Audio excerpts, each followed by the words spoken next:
Je crois qu'il y avait du foot féminin aussi ce week-end. Oui, absolument, avec les 16e de finale de la Coupe de France et les qualifications de Saint-Etienne et de Lyon. Alors la SSE a réussi une belle performance en éliminant Isère, équipe comme elle de première division, 4-0. Pas de problème pour l'OL qui s'impose à Pont-de-Claix, équipe de deuxième division, par 6-0. Mais le match vedette de ces 16e de finale, celui qui concernait la plus petite équipe encore en lice, eh bien lui, il s'est déroulé à Dommartin, dans le Rhône, où l'équipe lyonnaise, qui évolue en deuxième division régionale, recevait l'Olympique de Marseille. Daniel Pajon et Jean-Éric Gué ont vécu l'événement à leur côté et partagé leurs espoirs d'avant-match qui ne se sont pas concrétisés puisque c'est l'OM qui a gagné.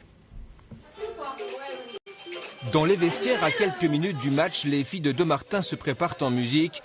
Avant le face-à-face avec Marseille, une façon de se décrisper. On est en pleine forme toutes, on est plutôt concentrés et voilà, enfin, on aborde le match avec tranquillité. Et puis sur le terrain, la supériorité des Marseillaises ne fait aucun doute. Dès la 3e minute de jeu, le club phocéen marque son premier but. Le deuxième but sera affiché 15 minutes plus tard. C'est le début de la déroute pour les filles en blanc. En première période, le jeu est offensif de part et d'autre, mais les maillots blancs se font prendre systématiquement à revers. Ça ne pardonne pas. Un troisième but démontre la différence de niveau entre les deux clubs.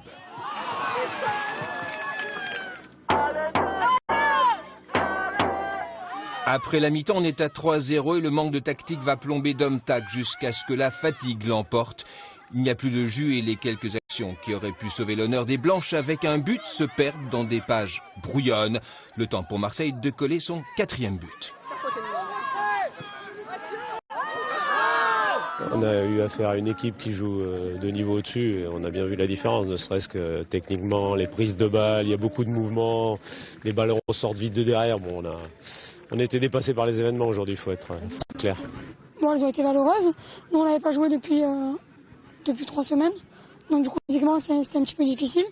Voilà, bon après, j'espère qu'on a montré un bon match de foot féminin, parce que c'était le but et c'est le but de la Coupe de France. À Dommartin, le coach espère que ses filles vont digérer l'échec et se recentrer sur le championnat, prêtes pour affronter Chili la semaine prochaine.